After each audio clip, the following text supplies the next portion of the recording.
voudrais dire un tout petit mot sur les partenaires de l'association et les remercier. La FER Genève, évidemment, qui nous accueille ce soir. Notre partenaire vidéo, Brew. Donc les deux grands gaillards costauds que vous voyez dans le fond de la salle et qui sont en train de filmer sont nos partenaires vidéo. Donc la conférence de ce soir est filmée et la vidéo sera mise à disposition ultérieurement sur le web pour toutes les personnes qui n'ont pas pu venir ce soir ou pour les personnes qui sont ici et qui aimeraient revoir tout ou une partie de cette conférence. Net Academy, notre partenaire pour la formation, et puis le salon ICOM, qui est aussi un partenaire de l'association, le salon ICOM qui aura lieu cette année de nouveau à Palexpo le 29 avril, donc le salon du web, du e-marketing et du e-commerce.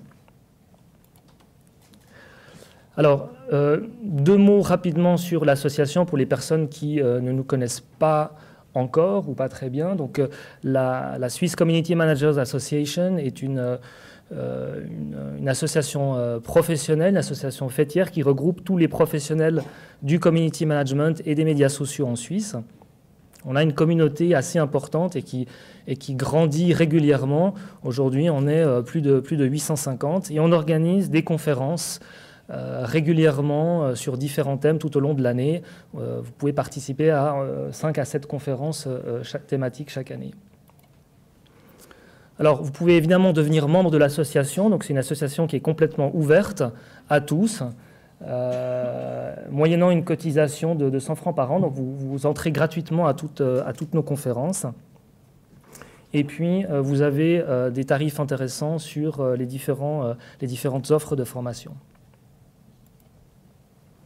Alors, je vous donne juste quelques exemples de formations qui sont à disposition. Donc, via notre partenaire Net Academy, vous avez une formation de 4 jours pour les personnes qui voudraient se lancer dans le community management. Et puis, une toute nouvelle formation sur le marketing de soi sur le web. Ça concerne particulièrement toutes les personnes qui sont en transition professionnelle et qui aimeraient se construire ou se reconstruire une présence sur le web.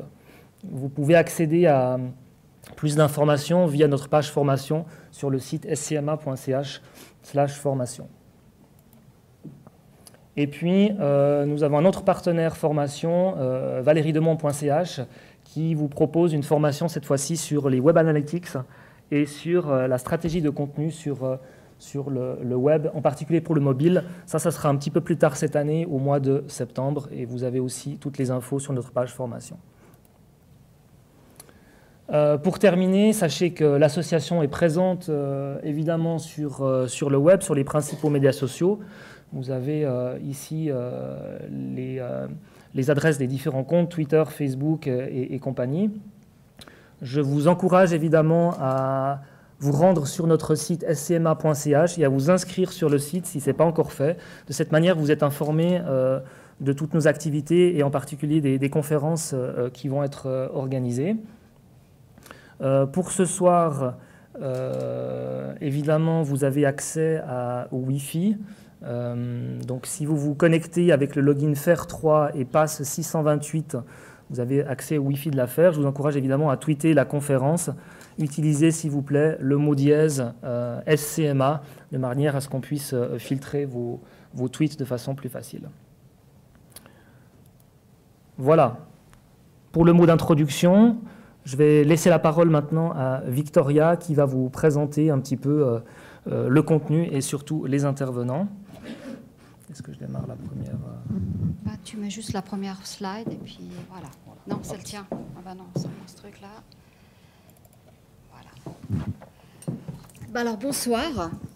Alors j'avais naïvement cru qu'en appelant cette conférence SCMA, le web au féminin, que tout le monde comprendrait qu'avec un programme tel qu'il était proposé, on allait parler de marketing.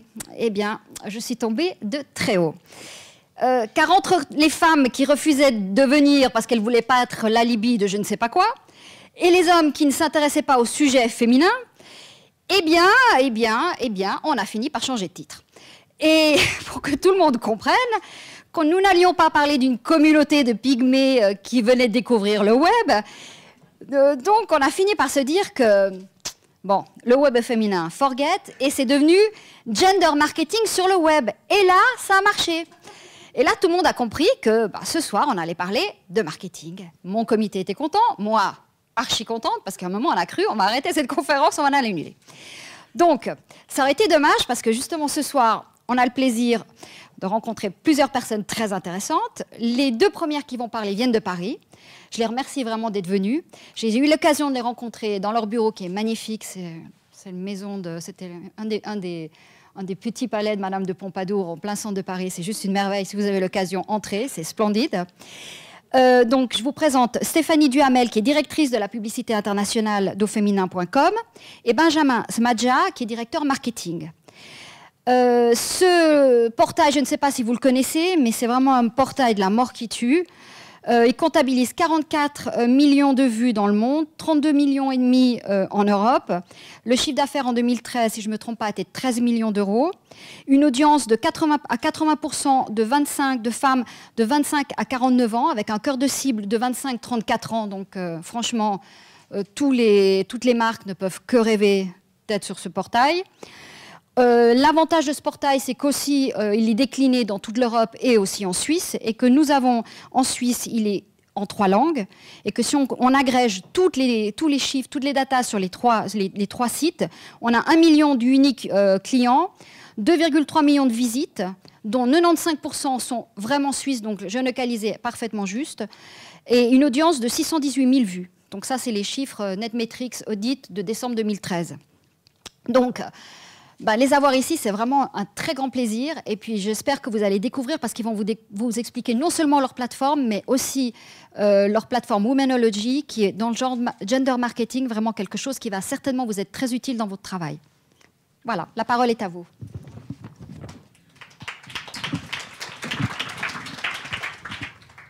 Alors, je ne sais pas si vous m'entendez. Si. Donc, moi, voilà, je suis Stéphanie. Ouais, pour celle-ci. Et je peux passer directement d'ici? Je fais un petit test. Non, j'ai l'impression qu'il faut que je me... Non. Juste ici. Ah ben voilà, si je ne le prends pas à l'envers. Voilà, ça marche. D'abord, je voulais remercier Victoria, qui nous a effectivement, qui est venue nous rencontrer donc, dans nos bureaux, effectivement, le palais de... la marquise de Pompadour, qui est venue nous voir, qui a rencontré en fait Marie-Laure Sauty-Chalon, la présidente d'Auféminin, et voilà, qui nous avait déjà parlé de ces conférences qu'elle organisait, et donc voilà, elle nous a proposé de participer et de venir parler en fait de notre vision du marketing to women. Donc ce sera surtout Benjamin en fait qui va vous en parler, qui est donc le directeur marketing, et puis plus généralement en fait de notre stratégie CRM. Donc avant de passer la parole en fait à Benjamin, qui va vous dévoiler les grandes lignes en fait de notre stratégie, moi je vais revenir en fait sur les clés du succès d'Auféminin. Et c'est un succès qu'on doit principalement aux femmes qui nous font confiance et qui nous suivent depuis maintenant 15 ans déjà. Donc 15 ans, voilà, on fête nos 15 ans cette année sur le marché français. Mais comme vous le verrez en fait dans cette présentation, en fait, Auféminin s'est internationalisé très rapidement. Donc, on est un peu un dinosaure, en fait, en Europe, en tout cas, sur le web.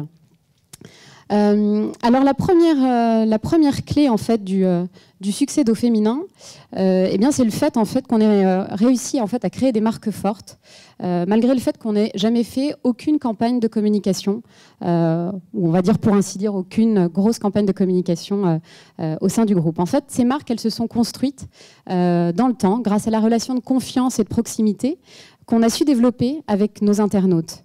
Dès le départ, en fait, Auféminin a été créé en fait comme un site de contenu, mais également comme un lieu d'échange, de partage entre les femmes, tout simplement parce qu'en fait, à la base d'Auféminin, à l'origine de la création d'Auféminin, il y avait le besoin d'une femme, Anne-Sophie Pastel, la fondatrice d'Auféminin, qui dans les années 90 en fait était enceinte, et à cette époque-là, elle est allée assez naturellement sur le web pour aller trouver de l'information sur la grossesse, les différentes étapes qu'on traverse en tant que future maman. Et à sa grande surprise, en fait, à la fin des années 90, il n'y avait absolument rien sur le web, sur cette thématique, et surtout rien pour les femmes. Voilà. Donc c'est comme ça que le site a vu le jour. Et depuis en fait, ce jour, nous avons toujours placé en fait, les internautes au cœur de notre réflexion. Et en fait, ici, vous retrouvez, on a différentes marques. Donc là, vous voyez la marque au féminin qui se décline dans toutes les langues. Et quelles que soient ces marques, finalement, elles se retrouvent autour de ces valeurs, des valeurs de respect, des valeurs d'écoute, des valeurs d'engagement, d'audace, de solidarité, des valeurs donc très très fortes et que nous véhiculons à travers nos contenus et de manière plus générale à travers notre engagement vis-à-vis des femmes. Voilà, donc là, vous voyez un peu... notre mission à l'égard des femmes qui est de les aider à oser dans beaucoup de domaines. On reviendra sur cette partie très certainement, mais on s'est rendu compte effectivement que dans beaucoup de domaines, les femmes s'interdisent beaucoup de choses, dans le monde du travail, mais pas seulement. Et donc nous, on est là pour les aider en fait à oser. La deuxième clé, je passerai très vite sur celle-ci puisque Benjamin reviendra plus longuement, c'est le social CRM. Depuis sa création, au féminin, c'est un lieu d'échange pour les femmes grâce à nos forums de discussion. Les femmes y parlent beaucoup et surtout, elles parlent de tout. Voilà, donc là, vous avez quelques exemples des conversations qu'elles tiennent sur nos forums. Au total, c'est plus de 20 millions de membres dans le monde, 129 millions de messages depuis la création. Un nouveau message posté toutes les 6 secondes. Alors ça, c'est la moyenne. Dans certains pays, on atteint des records comme l'Italie où c'est un message toutes les 3 secondes. Donc voilà, parfois on a l'impression qu'on a des clichés en tête. Je vous confirme que dans les pays latins, elles parlent encore plus que dans les autres pays européens. Voilà. Et puis c'est des communautés qui s'expriment au-delà de nos sites, qui s'expriment sur les réseaux sociaux, qui s'expriment également lors d'événements. Et ce sont évidemment des contenus qui nous inspirent au quotidien pour élever la parole des femmes. La troisième clé, c'est notre développement sur tous les devices qui nous permet d'être encore plus proches de nos internautes, en les accompagnant dans leurs déplacements, grâce au mobile bien sûr, mais c'est aussi effectivement sur leur lieu de travail, à la maison, sur leur lieu de vacances. Et d'où la raison finalement qui répondent en fait à des nouveaux usages. Et donc on le voit ici effectivement, le fait que ça corresponde à de nouveaux usages fait qu'en fait les audiences de ces nouveaux devices ne viennent pas cannibaliser les audiences historiques de l'internet fixe. Voilà. Et puis la vidéo qui est également en fait un axe fort de la stratégie d'Au Féminin. Initié en fait avec le lancement d'Au Féminin TV il y a maintenant 4 ans. L'année dernière, on a encore accéléré notre présence sur la vidéo avec le lancement de plusieurs chaînes YouTube en France, en Angleterre, et on va continuer en fait à développer ces chaînes dans d'autres marchés européens et qui nous permettent de faire rayonner nos marques auprès de nouvelles cibles plus jeunes. La quatrième clé, c'est évidemment notre forte expertise SEO. Depuis en fait la création, notre objectif c'est d'apporter les réponses les plus pertinentes aux requêtes féminines, quelles qu'elles soient. On ne fait pas de référencement payant chez Au Féminin, uniquement du référencement organique. Et c'est une stratégie plutôt payante, puis qui nous place en fait en top position sur de nombreux sujets, nombreux thèmes. Là, vous avez quelques exemples, de la beauté à la mode, en passant par la cuisine ou la santé. La cinquième clé, c'est peut-être par celle-là en fait qu'on aurait dû commencer, c'est toute la partie études et marketing. C'est par celle-ci qu'on aurait dû commencer parce qu'en fait, on est dans un média qui est en pleine mutation, qui devient de plus en plus complexe. Et s'il y a bien une chose, en tout cas on en est intimement convaincu, s'il y a bien une chose qui ne changera pas, c'est la connaissance qu'on peut avoir en fait, de nos cibles pour mieux les comprendre et mieux leur répondre. Voilà, donc on développe énormément d'études en fait, au sein du groupe. Encore une fois, Benjamin en parlera mieux que moi. Mais l'idée, c'est pour nous effectivement de comprendre les attentes de nos internautes, de comprendre leurs besoins pour pouvoir leur délivrer les bons messages, les bons contenus, développer les bons services et les bons outils. La sixième clé, c'est notre dimension internationale. Comme je vous le disais, on fête cette année en fait, nos 15 ans et en fait très rapidement la marque Au Féminin elle s'est déployée à l'international. C'est-à-dire qu'en 99 on lançait Au Féminin en France, un an plus tard on lançait en Italie, en Espagne, un an plus tard en Allemagne. Aujourd'hui le groupe Au Féminin est présent dans plus de 15 pays.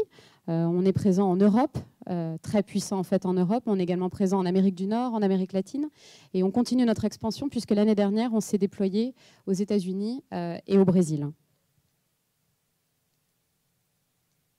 Voilà. Et puis la dernière clé, je dirais que c'est un peu la synthèse de tout ce que je viens de vous dire.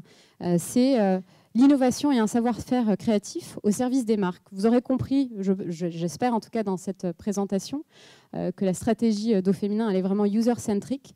Les marques aussi sont très présentes évidemment dans notre réflexion. Et à chaque fois, on essaie de réfléchir comment est-ce qu'on peut mettre au service des marques notre expertise. Et là, je dirais, et j'en terminerai avec cet exemple, c'est un exemple en fait d'opération qu'on a réalisé il y a maintenant 4 ans, une campagne qu'on a développée en fait pour la marque Reebok, qui était venue nous voir en nous disant, en fait, on aimerait que vous nous aidiez à reconquérir les femmes. Voilà, donc le brief était assez large, assez ouvert. Et en fait, on a développé avec eux, on a développé en fait une nouvelle rubrique au sein du site qui en fait s'est appuyée sur toute notre expertise en tant qu'éditeur, à savoir expertise éditoriale, communautaire, SEO. On a produit des contenus vidéo et d'une certaine manière, j'ai envie de dire, c'est peut-être la première opération de native advertising. Tout le monde en parle aujourd'hui. Nous, on ne savait pas exactement comment ça s'appelait il y a encore 4 ans. Mais voilà, c'est un petit peu la synthèse de tout ce que je viens de vous dire. Voilà. Donc je passe la parole à Benjamin. Je crois qu'on a une petite vidéo à passer. Bonsoir. Je vais t'abandonner du coup. Je vais pour vous partager en fait une vidéo en fait qui raconte l'histoire d'Au Féminin parce que je pense que du coup vous allez comprendre mieux en fait qui se cache derrière cette marque. Alors.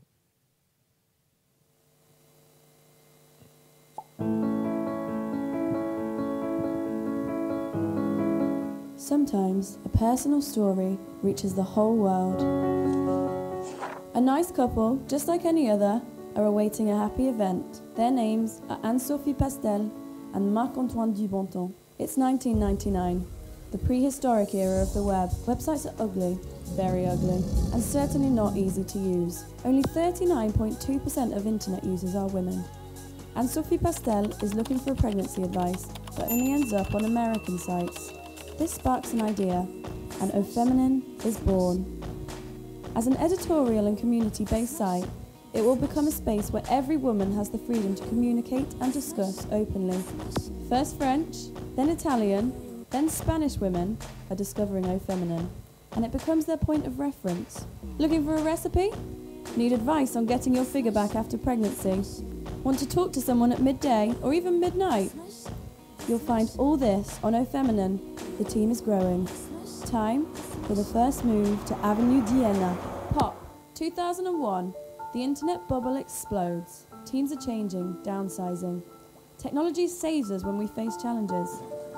The team creates its own advertising server, which works so well that the society decides to sell it to clients. Smart Ad Server is launched. And the adventure continues with the launch of Go Féminin. Okay, right. 2003. Another move to Avenue Hoche, and 8 floors to climb as the lift is always broken. A great piece of advice for our fitness section. 2005. More than ever, Au Féminin is thinking about its future in Europe, especially in the UK, the home to David Beckham's left foot, and now to So Feminine. 2006 marks another move for the growing team, to a legendary address, number 78, Avenue des Champs-Élysées. It's time to make room for the Marmiton team and their delicious cakes. 2007 marks the beginning of a new chapter. Destination, the world. Au Féminin is purchased by the German group Axel Springer. In 2008, there's even more of an international focus with the purchase of Onmeda, the leading online health group in Germany. In France, Au Féminin is reaching out to the modern generation. Joyce, an ex-fashion magazine, becomes a space for all things luxury. And Santé AZ and Timix breathe new life into the group. Happy 2009. birthday. Happy birthday. Au Féminin celebrates its 10th birthday. The iPhone takes France by storm. Time for Au Féminin to step into the web mobile market with 2 new flashy applications. Marmiton recipes and step-by-step pregnancy. Still taking the movement across Europe, Au Féminin launches in Poland. 2010. Au Féminin is gaining impact and reinforces its presence in every area. On an international level, it makes an impact in the UK with NetMums, an ultra-connected network of working mums who communicate regularly and articulately. On mobiles, TV and tablets with Au Féminin TV. Au Féminin is not just for reading, it's now for watching too. We're getting quite cramped now, aren't we? 2011. The Champs-Élysées offices are getting a bit small, So the team moves one more time to the castle. More space to think, invent and create, and a place for our teams to build strong bonds. Building even stronger links with women was the aim of Womenology, launched this very year. The site is a marketing lab devoted to the world of women. 2012. Our 3 new YouTube channels, O Feminine, Netmums and Marmaton, create a new challenge, shared content, which involves a super aware audience. Around 2,000 videos were created and we have over 33,000 video views and over 300,000 subscribers. 2012 is also the year that Marmaton launches their famous recipes on all mobile devices, in print, on the tablet and so on. Long live the chocolate cake on all devices. In 2012, Etoile Casting joins the O Feminine adventure, which means the group can create links and paths right through from casting to content production. Finally, On Meda also launches in Spain. Busy year, right? So what do we do next? 2013. O Feminine launches in Brazil and in the USA. 53% of the group is now international. Smart Ad Server also launches real-time bidding. A lovely story takes place this year when My Little Paris joins the group. This is an opportunity for the group to break into e-commerce and grow even more. We loved these beautiful stories and tried to bring them to life this year. What next? 2014? Welcome to our mobile company. O Feminine, whenever I want, wherever I want, on my phone, my tablet, or even my connected glasses. Our motto is to live out a fairy tale, be fighters and soldiers, stay true to our roots, and to look to the future, all at the same time. O Feminine is you, and you are magnifique. It might seem crazy what I'm about to say. Sunshine,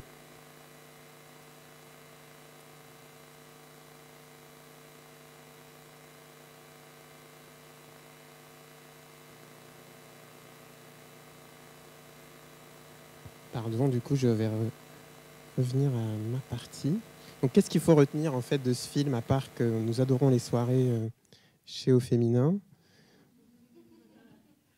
Il faut retenir que en fait, nos communautés sont complètement au cœur de notre stratégie. Pardon de faire défiler ces slides. Et que en fait, notre obsession finalement, c'est d'écouter nos communautés de femmes et d'anticiper leurs attentes pour développer nos marques et nos produits.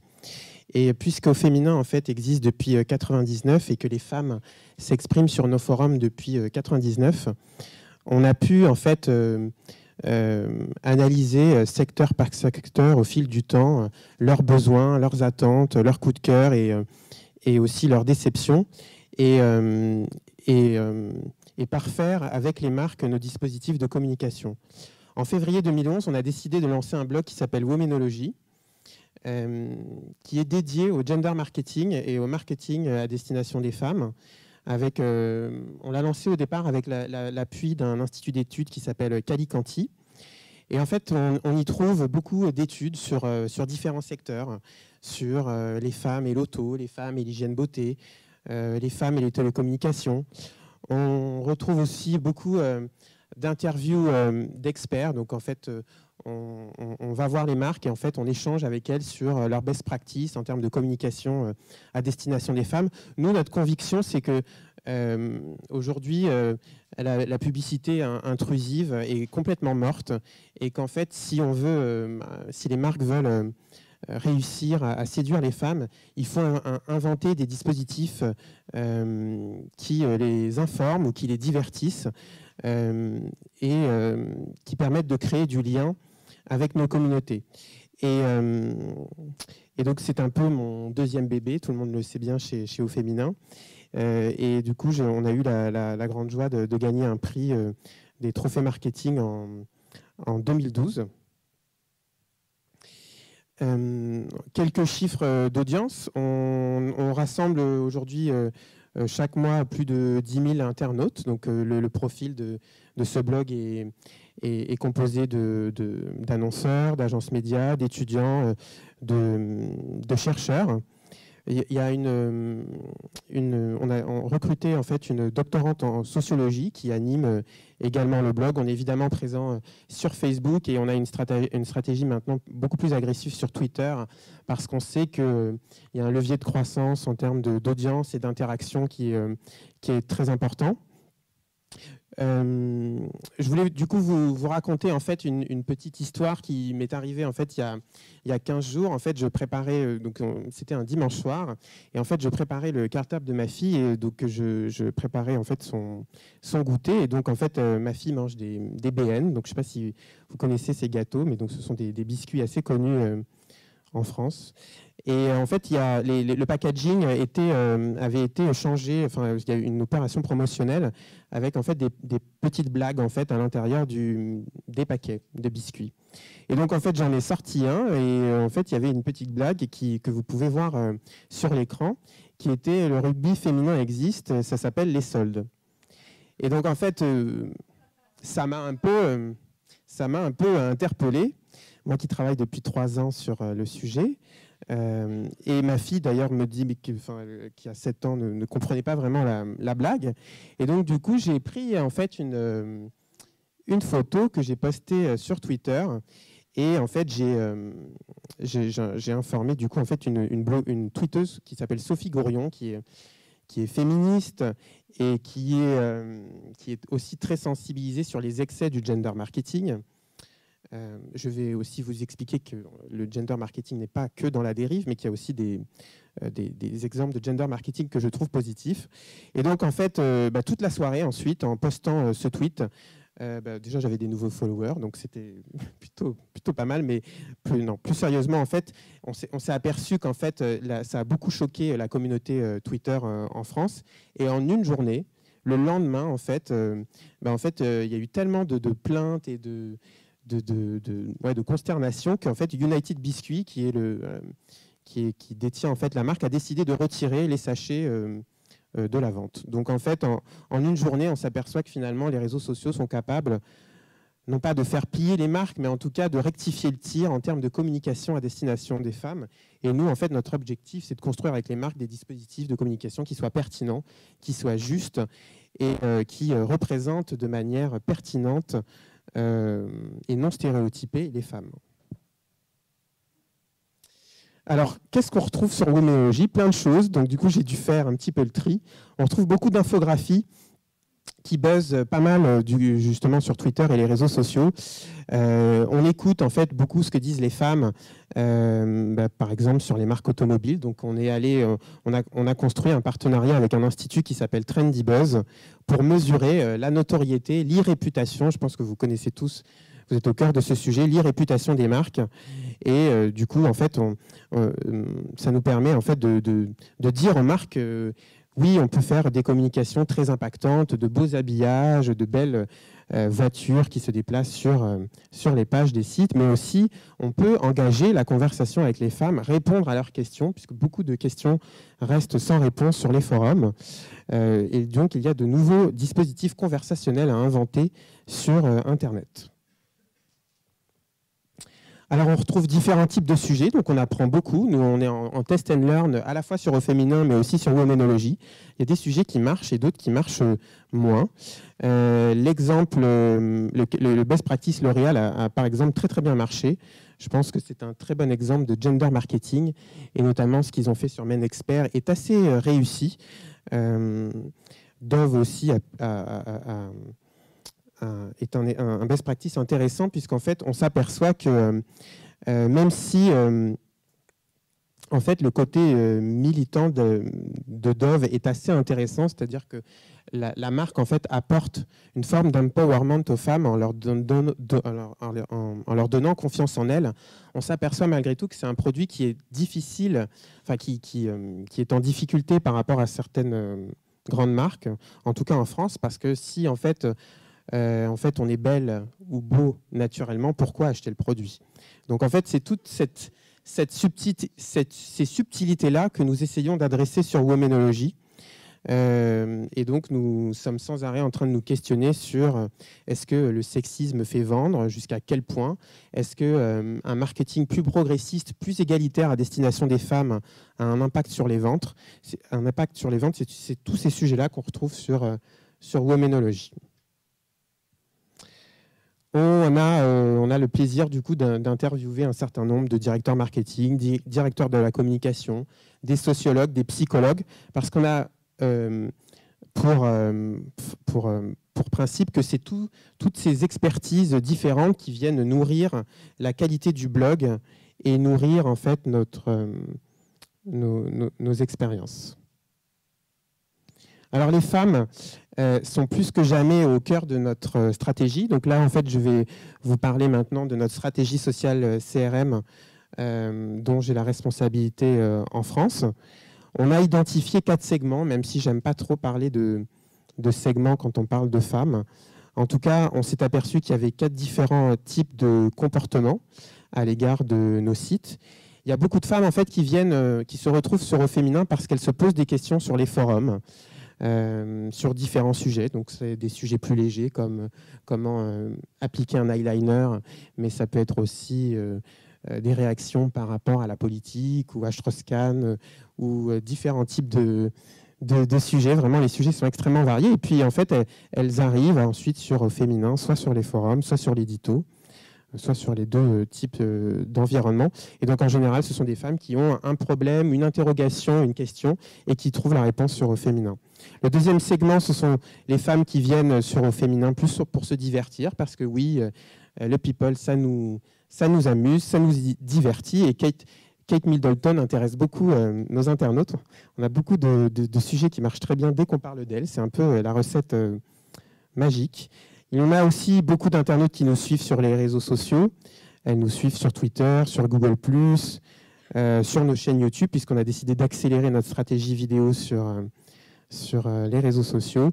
Et puis, en fait, le cœur du cœur de notre communauté, ce sont celles qui viennent chez nous, qui participent aux tables rondes, qui participent aux événements qu'on organise. Donc, on fait beaucoup d'événements qui sont sponsorisés par les marques ou non.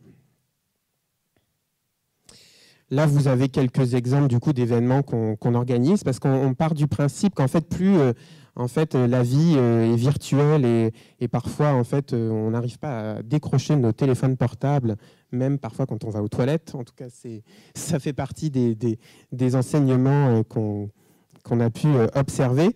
On s'aperçoit que finalement, plus la vie est virtuelle, plus on a besoin de se retrouver par communauté, dans la vraie vie, pour partager ses passions, pour partager ses centres d'intérêt. Et donc, on a, par exemple, organisé récemment une soirée qu'on a appelée Influenceuse, où on a invité des blogueuses, des tweeteuses, des youtubeuses. Et la soirée s'appelait la Milk Party. Et donc, c'était plutôt bon enfant. Et c'était d'ailleurs ouvert aux hommes. Marmiton est un site qui marche très bien en France, qui est le premier site de cuisine. Et là aussi, en fait, notre objectif, c'est de faire participer nos internautes dans la vie du site. Et donc, on a créé une formule qui s'appelle cuisine ouverte. On a une cuisine dans nos locaux, dans ce fameux château qu'on peut voir dans la vidéo. Et donc, en fait, les internautes viennent cuisiner avec Christophe Duhamel, qui est l'éditeur de Marmiton, le fondateur de Marmiton. On a aussi un salon aussi qu'on a lancé l'année dernière. On va en créer deux cette année. Notre objectif, c'est de continuer à rencontrer nos internautes et de construire nos sites avec eux. On a lancé l'année dernière sur Au Féminin un club expert. Donc, on a démarré avec les produits d'hygiène beauté et vu le succès, en fait, on va très certainement ouvrir ce club expert à d'autres thématiques. Et en fait, le principe est assez simple. Les femmes, il y a beaucoup de femmes en fait qui nous ont dit voilà, nous on a envie de tester des produits et de donner notre avis sur les produits. En fait, les femmes s'influencent énormément entre elles sur les forums, puisqu'il y a quand même une méfiance vis-à-vis de certaines marques qu'elles jugent moins objectives. Donc on va chercher en fait le conseil de nos pairs. Et même si l'avis et en fait plus les avis sont nuancés, plus finalement ça va nous donner envie d'acheter. Parce qu'un un commentaire trop positif sur un produit, finalement c'est assez louche. On a tous parfois des nuances à apporter. Et donc on a plus de 78 000 testeuses au sein de notre club expert. Et on a même même dans un souci marketing de comment faire pour freiner cette croissance, parce qu'elle est très importante. Je ne sais pas s'il faut que j'accélère. Victoria, je pense un petit peu. Alors, je vais en fait peut-être vous parler des rencontres au féminin pour terminer, qui est en fait un événement qu'on a lancé l'année dernière à Lyon, à Toulouse et à Paris. Et cette fois-ci, en fait, là encore, dans notre stratégie d'organiser des événements dans la vraie vie, on a eu plus de 800 participantes à Paris qui sont venues voir en fait des femmes et des hommes s'exprimer sur le thème de l'empowerment au féminin, puisque vous le savez, il y a certaines femmes éprouvent le problème de la confiance en soi est un sujet qui est assez récurrent chez certaines femmes. Et donc, on a avec un certain nombre d'intervenantes qui se sont exprimées sur le leadership au féminin, sur comment concilier vie professionnelle et vie personnelle, que c'est possible, qu'on peut réussir sur tous les fronts, que vous êtes des Wonder Woman. Voilà, puisqu'on est un petit peu en retard, je pense qu'on va... je vais laisser la parole à Stéphanie, peut-être pour conclure. Il reste 3 slides. En fait, juste en conclusion, on a appelé cette dernière partie en route vers un nouveau modèle, parce que c'est vrai qu'en l'espace de 15 ans, il y a beaucoup de choses qui ont évolué. Et en fait, ce qu'on dit, c'est qu'on est passé d'un modèle qui s'appuyait sur du user-generated content, puisque comme je le disais dès le départ, en fait, on a proposé des espaces de discussion à nos internautes à travers nos forums. Et aujourd'hui, on est passé à un modèle qui repose en fait sur le user-inspired content, puisque finalement, non content de générer de la conversation en fait entre les femmes sur nos sites, et bien aujourd'hui, nous, on s'inspire de plus en plus, on se nourrit de ces conversations pour créer à notre tour nos propres contenus. Hier, en fait, à l'origine, et puis hier, effectivement, on était un site web au féminin. Et demain, aujourd'hui, on a développé énormément de choses, comme vous avez pu le voir dans cette présentation, des applications mobiles, des newsletters. On se déploie, en fait, on déploie nos marques sur YouTube, sur les réseaux sociaux. Voilà, donc aujourd'hui, on n'est plus un site web, mais on revendique en fait le fait d'être la destination des femmes, d'être un lieu d'expression, un lieu de partage, un lieu d'échange, un lieu de divertissement, d'information, peu importe finalement les devices, peu importe les plateformes. Et pour terminer, je dirais que notre mission, en fait, notre engagement vis-à-vis des femmes, c'est de les accompagner, de les aider finalement à donner le meilleur d'elles-mêmes, à oser, à se révéler, avec beaucoup de bienveillance vis-à-vis d'elles-mêmes. C'est aussi quelque chose que nous, on essaie de s'appliquer à nous-mêmes.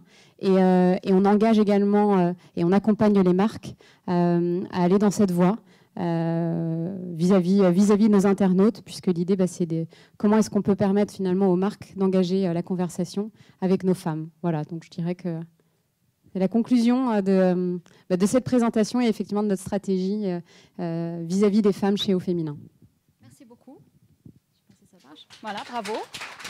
On posera des questions après, quand on fait un petit panel. Voilà, merci. Les questions, c'est pour après, voilà. Pour la deuxième présentation, j'ai le plaisir d'annoncer Eileen Schur. C'est une femme entrepreneur qui a lancé la plateforme Coolbrand, qui est notre club d'experts ici en Suisse. Et avec Coolbrand, donc, on facilite la conversation des marques et entre la marque et les consommateurs, vraiment en maximisant le word of mouth. En prévision de cette conférence, Eileen a préparé un sondage. Elle va nous donner des informations sur ce sondage pour voir un petit peu, comprendre au travers de sa plateforme un petit peu quel était le marché, comment est-ce que je pourrais dire, les femmes qui sont sur cette plateforme, comment est-ce qu'elles se comportent sur le web. Voilà, je laisse la parole à Eileen. Merci. Il me faut un micro. Ou ça marche? Vous m'entendez? Oui, alors, voilà. Et puis là, sorry, c'était à moi de le faire. Je ne l'ai pas fait. Alors là, oui, le clicker, c'est là-bas. Voilà.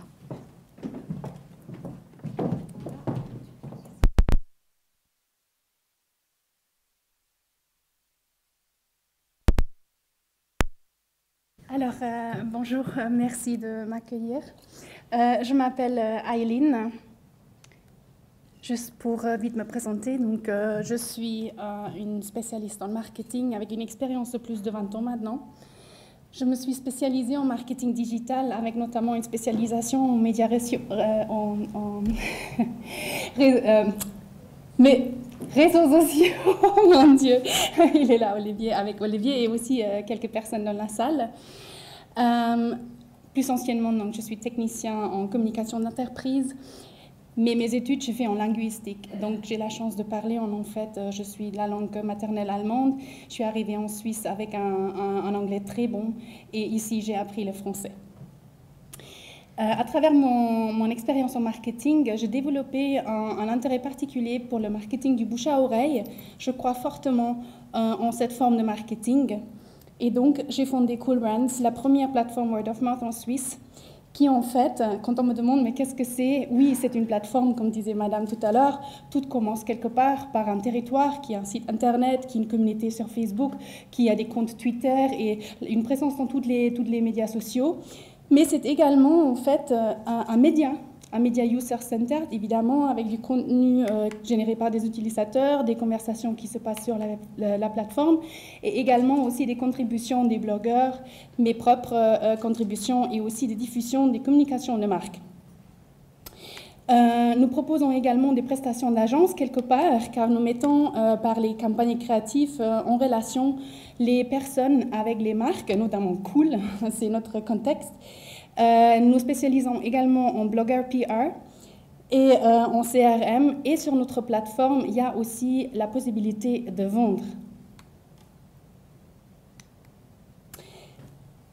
Pourquoi quelque chose comme Cool Brands devrait exister en Suisse? Ben, vous le savez tous, contrairement à la France qui est homogène, en tout cas en ce qui concerne les langues, ici en Suisse, dans un pays tellement petit, avec tellement de diversification et de différences culturelles, rien que le nombre de cantons, les langues nationales que nous parlons, il n'y avait pas un seul endroit en fait qui regroupait toutes les communautés linguistiques et qui s'exprimait dans toutes les langues en Suisse. Donc, quelque part, au début, en 2006, quand j'avais l'idée pour Cool Brands, je voulais créer un média qui s'exprime dans les 4 langues et qui, en fait, aiderait des petites marques à se faire connaître, notamment outre-Sarine ou dans la Suisse romande, en fait, dans le sens contraire, qui était évidemment toujours un défi. Après, ce n'était pas encore le moment de lancer parce qu'on a vu l'arrivée de Facebook, on a vu toute l'arrivée des social media et je dis... Il faudrait peut-être encore un tout petit peu attendre pour incorporer tout ça. C'est génial pour ce que j'entame et donc j'attendais encore. En 2012, grosse explosion dans le mobile, tout le monde disait ça c'est le futur, on l'a vécu, on y est. J'ai dit, ah là maintenant on s'approche de là où je veux venir et donc le 11-11-11, j'ai créé un blog pour créer une présence dans le web dans lequel je commençais à m'exprimer sur les marques qui sont ma passion. En 2012, en fait, Cool Brands était réellement lancé sous le nom avec un Z en tant que plateforme spécialisée en marketing of word of mouth. Le word of mouth en lui-même, en fait, n'est pas du tout nouveau. C'est quelque chose qui existait depuis toujours. C'est que récemment, on commence à en fait devenir plus stratégique. Le monde anglophone est beaucoup plus en avant par rapport à ces tendances. Et comme je suis très proche de la culture anglophone, bah, je suis ces tendances. Et je me disais justement, en Suisse, il faudra un canal pareil. 92% de consommateurs font confiance aux recommandations des membres de leur famille et de leurs amis, beaucoup plus que n'importe quelle autre manière de publicité. Comme disaient les collègues tout à l'heure, en fait, la publicité, dans le sens traditionnel, ça marche guère en ce moment. Et en fait, c'est une tendance depuis 2009 qu'on voit croître, bien sûr, parce qu'avec toutes les tendances des social media et le partage des opinions, etc., voilà.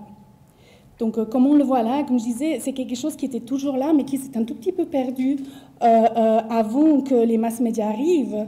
Les conversations avaient lieu d'une personne à une autre personne. Le boucher nous donnait une tranche de viande, le boulanger nous donnait un petit ballon de pain. On faisait goûter des choses. C'était des expériences plus sensorielles, quelque part. C'était un apport vraiment humain. Mais avec les publicités de masse et les nouvelles technologies, ça s'est un tout petit peu perdu. sont venues après les tendances de marketing conversationnel. En fait, voilà, on implique les gens à propager le message, etc.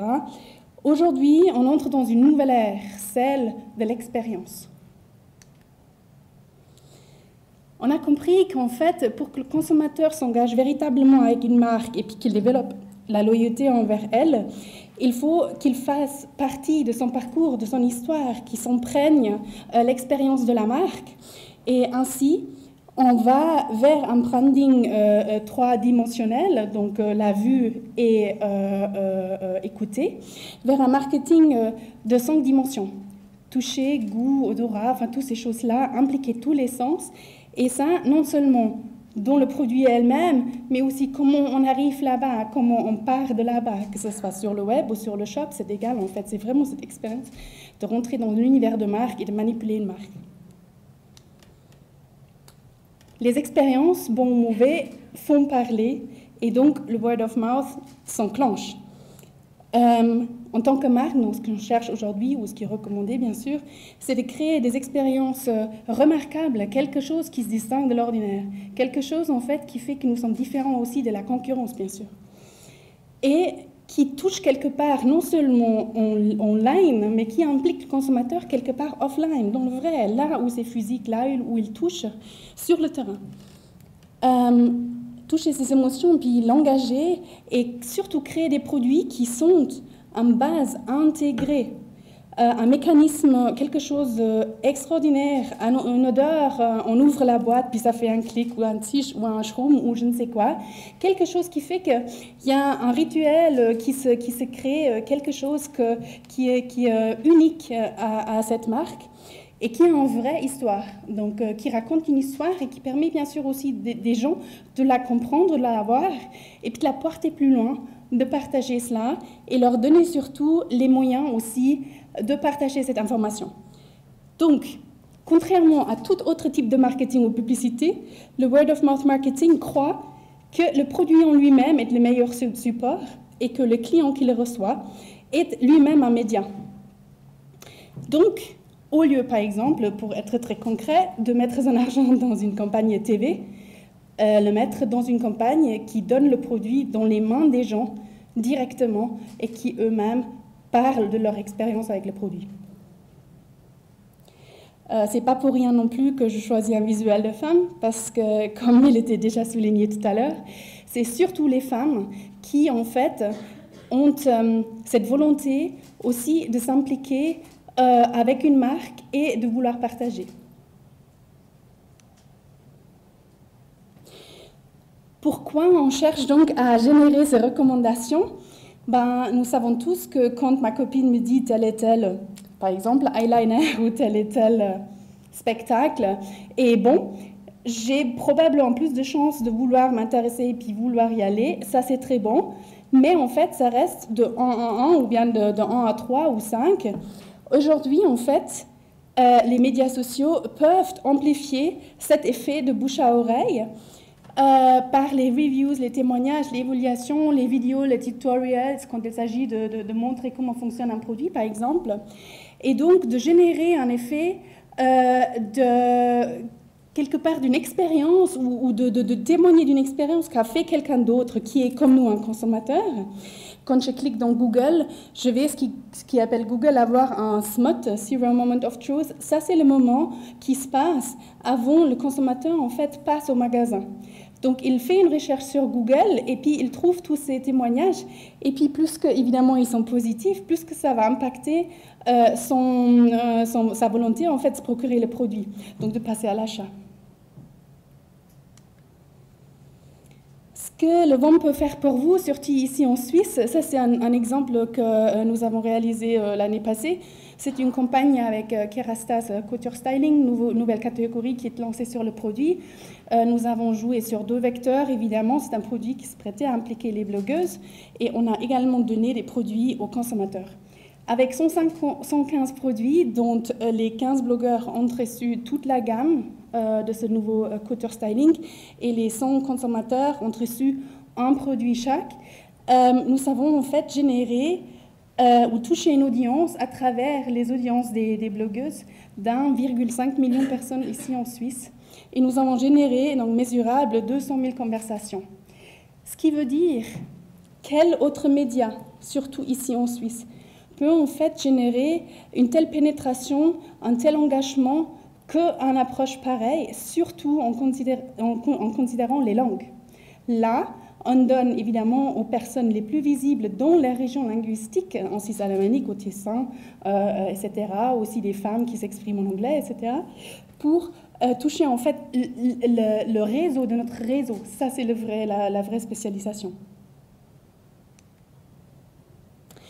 Et donc, forte de cette communauté que nous avons créée, là maintenant, nous avons à peu près plus de 400 blogs en fait enregistrés avec nous, dont 70% sont des blogs tenus par une femme en fait, et qui tournent évidemment sur le sujet féminin, tel la beauté, la santé, la nourriture, le fashion, les kids, etc.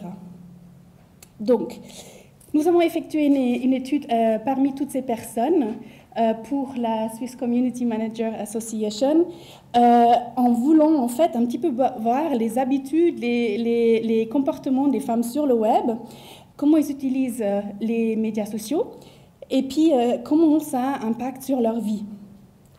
Accessoirement, on avait utilisé cette occasion en fait pour trouver ou chercher la personne la plus cool sur le web en Suisse, ce qui nous intrigue bien sûr pour voir. Alors, tout d'abord, la question, est-ce que vous connaissez la Swiss Community Manager Association? Et je pense qu'Olivier va être d'accord. La plus grande opportunité ici reste en Suisse alémanique, où le pourcentage des gens qui connaissent cette association est le plus faible, alors que dans la partie suisse romande, en fait, la connaissance est beaucoup plus élevée, et aussi parmi les personnes anglophones. 63% ont entendu de l'association en ligne, mais seulement 5% ont été allés dans un événement. Si je dis en ligne, ça implique également les amis et la famille qui se trouvent dans les réseaux sociaux, et beaucoup de personnes l'ont aussi appris en participant au cours de sa vie, comme peut-être quelques personnes dans la salle également. Nous avons demandé ces femmes qu'est-ce qui vous motive pour participer. Je ne vous cache pas, il y en avait aussi certaines qui ont dit parce qu'il y avait des cadeaux, parce que bien sûr. Mais surtout, donc presque 40% ont participé à l'étude parce qu'ils adorent découvrir ce qui est nouveau. Voilà, et donc par exemple pour les personnes en Suisse alémanique, c'est nouveau d'apprendre sur cette association qu'ils ne connaissaient pas avant en fait. Donc voilà. Aussi à peu près 30% qui disaient les associations professionnelles les intéressent. Près de 20% disaient parce qu'ils trouvent cool avoir une étude une fois sur les femmes en particulier. Et puis tout simplement, il y en avait aussi un grand pourcentage qui voulaient contribuer même à distance à cet événement. Parmi ceux qui avaient indiqué que c'est la découverte des nouveautés, en fait, qui les intéressait plus, c'était la population suisse alémanique qui était beaucoup plus élevée que toute autre population qui participait au sondage. Et puis ceux qui voulaient participer, contribuer à cet event, étaient plus élevés parmi les Suisses romandes. À la question quelle importance aura le web pour elles, il y avait près de 90% en fait qui indiquaient que pour ces femmes-là, le web a une très très grande importance, 50% même extrêmement important, le plus important encore dans les populations anglophones, donc les expats et les personnes parlant anglais. Il y avait très peu qui disaient qu'il n'y a pas beaucoup d'importance. Comment elles utilisent le web? Là, on voit qu'il y a très peu de personnes en fait, qui indiquent qu'ils utilisent le web principalement uniquement à titre professionnel. On voit dans les 73% que la vie privée et la vie professionnelle sur les réseaux, sur le web, ça se mélange beaucoup.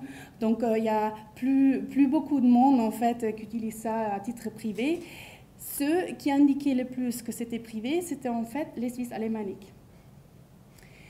Quand on a découvert donc ça, on avait demandé en même temps, mais quelle profession exercez-vous? Et puis là, vous allez voir qu'en fait, les femmes se trouvent tout en haut, donc dans des postes en relation avec la vente, le service clientèle, l'administration, surtout dans des positions d'assistant. Et que le deuxième plus grand pourcentage, ce sont les online marketing managers. Donc voilà un premier indice, comme quoi les femmes, en fait, aujourd'hui prennent un réel positionnement sur le web et voilà, font un choix pour ce genre de poste et tient aussi des positions à responsabilité en la matière. Suivi de générateurs de contenu. Donc là, il y a tout ce qui est les blogueurs pros, les journalistes, les rédactrices web, les traducteurs. Ça, c'est des métiers qui sont en fait occupés par des gens qui ont participé à notre étude. Dont les techniques, donc plus qu'on va vers des pourcentages moins élevés, ce sont des domaines de techniques, donc dans l'IT par exemple, très peu de femmes, et dans les positions disons peut-être seniors, donc HR manager, communication manager, mais également social media manager et community manager, très peu de femmes présentes, en tout cas ceux de notre communauté.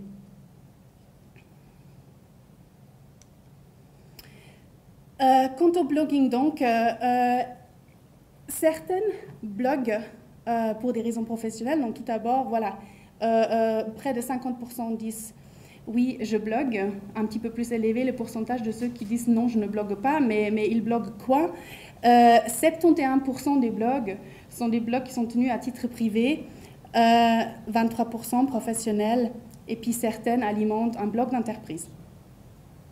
Les blogs pros sont les plus représentés parmi la population anglophone et pas de blogs encore, ce sont des femmes en Suisse alémanique.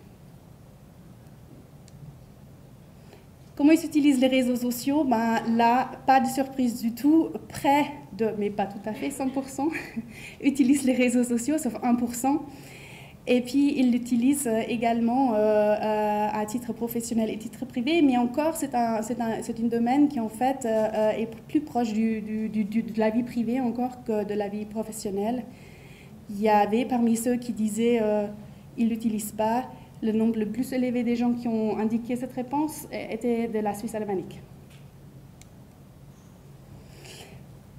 Quant à la fréquence d'utilisation, donc on a regardé certains réseaux, et puis entre je n'utilise pas du tout à tout le temps, vous voyez là donc 2 gagnants, tout en haut encore Facebook, suivi d'Instagram, et tout en bas, Tumblr et Vine, quelque part au milieu, se positionnent Google+, et LinkedIn. Twitter aussi parmi les 3 premiers. Et il y a des petites préférences en fait par région linguistique ou bien par langue maternelle également. Facebook semble être le plus utilisé par les francophones par rapport à tout autre qui ont indiqué ça comme dire dans l'utilisation. Le moins en Suisse alémanique. Instagram est vraiment un réseau en fait qui est ici en Suisse en tout cas en train de percer et de gagner en importance. On l'a vu tout à l'heure, là aussi. C'est parmi la population suisse francophone, donc suisse romande, que ce réseau a fait le plus grand pas en avant. Le moins utilisé par les anglophones. Et Twitter par contre, toujours le domaine prédilection des anglophones. Le moins utilisé par les femmes en Suisse romande. Après, il y avait bien sûr aussi d'autres réseaux, comme Google+, LinkedIn, Pinterest, Tumblr, Vine, etc. LinkedIn en Suisse alémanique, très peu d'importance parce que eux, leur réseau professionnel est surtout Xing qu'ils utilisent et qui est très peu utilisé ou connu ici en Suisse romande. Après, dans le nombre de mentions, en fait, était par ordre ou d'importance, donc suivi de tout cela, après, dans les pourcentages les plus bas, il y avait YouTube, ça c'est Hello Cotton, c'est ça, voilà, et Foursquare. Avec tout ça, donc, diront-elles qu'ils ont des social media junkies? Non, pas encore. Pas encore, mais on n'est pas loin, disons. Et puis, les filles en Suisse romande se disent beaucoup plus être junkies que toute autre population en Suisse. Nous avons demandé si tous les médias sociaux devaient disparaître demain, lequel est celui dont vous ne pouvez pas vous passer. Facebook, toujours tout en haut, suivi d'Instagram.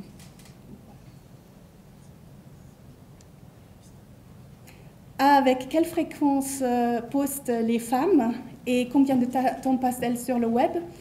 Là, en fait, un pourcentage de 20 postent régulièrement, donc 5 fois ou plus de 5 fois par jour plutôt. C'est là un petit peu un extrême, donc où on pose beaucoup, ou alors on est dans les moins fréquents. Par contre, en temps passé, la plupart des gens indiquent, plus de 50%, que c'est plus de 3 heures par jour qu'ils passent sur le web. Et puis, ce sont les anglophones qui disent d'elles-mêmes qu'ils passent plus de temps, en fait. Les francophones et les Suisses alémaniques passent entre 1 et 3 jours par jour sur le web. Quels sont les devices qu'elle utilise? Ah là, j'ai cherché longtemps pour trouver des pings partout. Hein. Donc, il y a évidemment dans le mobile les plus grandes importances, laptop, tablette et téléphone mobile, mais il y en a aussi encore certaines qui utilisent le PC. Et il se trouve que ceux qui utilisent le PC étaient les plus représentés dans la population suisse alémanique. Les appareils mobiles ont beaucoup plus de représentativité ici en Suisse romande. Et donc, si on fait le compte, 75% des femmes possèdent 3 appareils ou plus.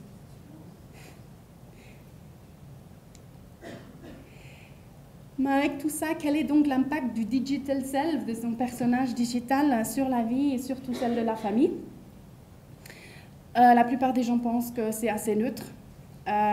Néanmoins, il est important pour les femmes surtout de rester informées pour pouvoir évoluer les nouvelles tendances et réagir en fonction de leur situation familiale, surtout.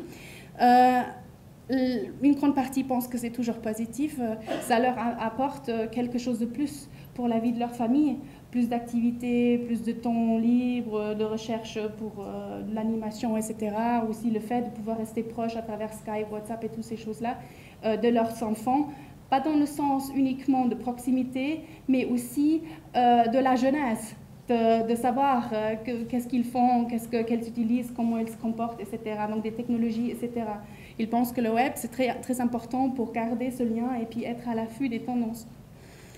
Et puis bien sûr, parce que ça facilite la vie. Il y a aussi certaines, très peu, qui constatent un effet négatif, qui représente donc un risque pour leur famille, et c'est toujours en relation avec des enfants. Donc des risques qui peuvent être en relation avec le web, par exemple, ils ont un petit peu peur de cela. Est-ce qu'un retour vers des modes de communication avant le web, ça sera envisageable, même possible? On voit une petite hésitation, c'est très à contre-cœur. Pour 15%, c'est carrément jamais de la vie. Et il y en a 2% qui étaient peut-être pas encore nés, qui ne connaissent pas, qui ne savent pas ce que c'est en fait. Merci de votre attention. Un autre élément qui s'est donc cristallisé, c'est la sélection de la personne la plus cool à travers tout ça. Et là aussi, quelques différences linguistiques. Je peux vous dire qui sont les personnes dans le sens ce qu'ils font, parce qu'on a demandé ne pas uniquement évidemment citer les personnes, des personnalités qui sont connues, mais aussi peut-être de nommer un blogueur, une amie, un entrepreneur, des gens qui sont connus autrement. Dans les femmes, nous avons 2 blogueuses qui sont, je pense, connues. Une est en Suisse alémanique, Larissa Kemperli de la rue Marie. La deuxième, Christina Bazan de Kétur Blog, personnage très connu sur le web. Et j'ai le plaisir de vous dire que la 3e femme mentionnée dans les personnes les plus cool est parmi nous ici ce soir. Il s'agit de Victoria Marchand.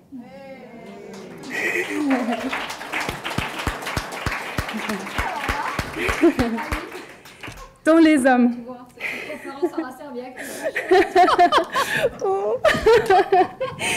Dans les hommes, nous avons Bastian Becker, jeune musicien très visible sur le web. Il a dernièrement également lancé, je pense, une application iPhone. Un autre blogueur en Suisse alémanique, c'est lui qui a révolutionné la zen gay, London James. Et une troisième personne qui, je crois, est aussi parmi nous ce soir, il s'agit de Stéphane Koch. Bravo Stéphane. Voilà, donc ça c'est les résultats de l'étude. Merci de votre attention. Merci Aileen.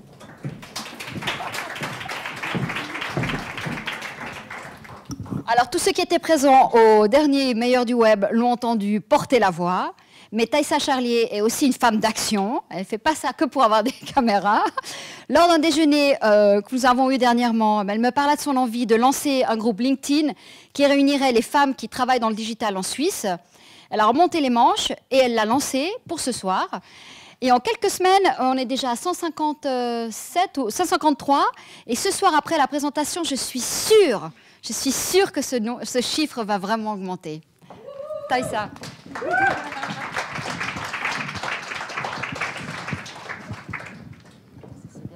Je ne l'ai pas testé avant. Je ne sais pas si ça marche. Ok. J'ai combien de temps, Victoria? 10-15 minutes. Oh Bon, vas-y.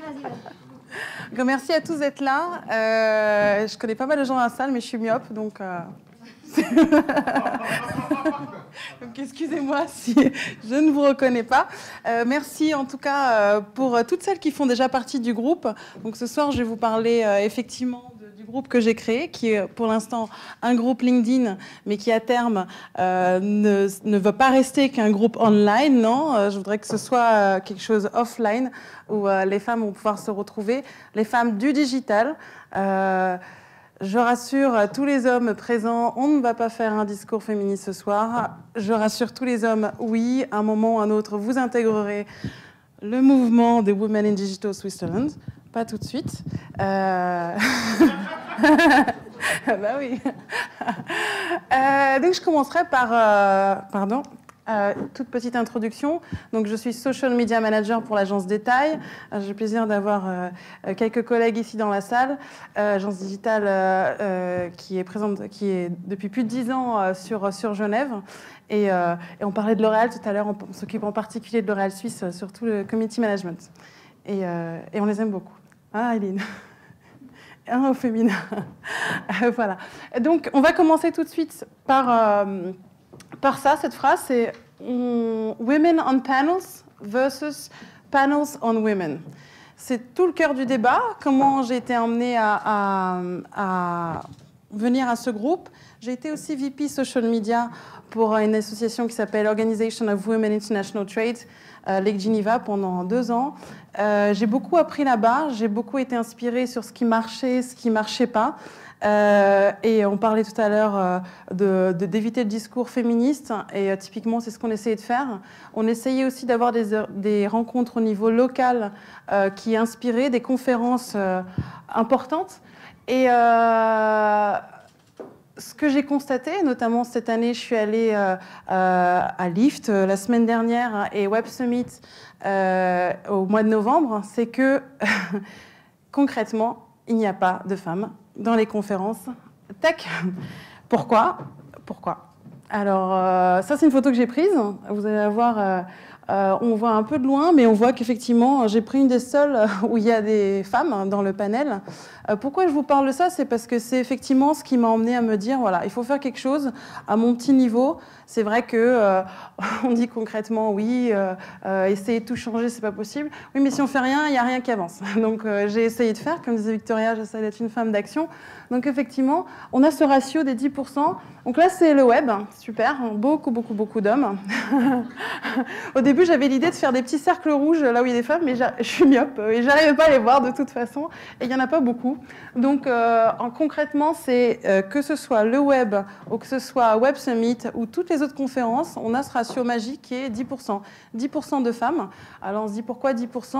Alors, j'ai cherché un peu combien il y a de femmes qui travaillent dans tout ce qui est technologie. 20%. Donc 20%, tu te dis, bon, 20%, 10%, bah, c'est quand même pas mal. Mais somme toute, ça pourrait être beaucoup plus. J'ai oublié de le dire au début, parce que j'ai vu que le rythme était un peu lent là, au niveau des tweets, live tweeting. Donc il faut y aller un peu plus pour faire du bruit sur cette conférence. Donc hashtag SCMA, bien sûr, on vous l'a dit tout à l'heure.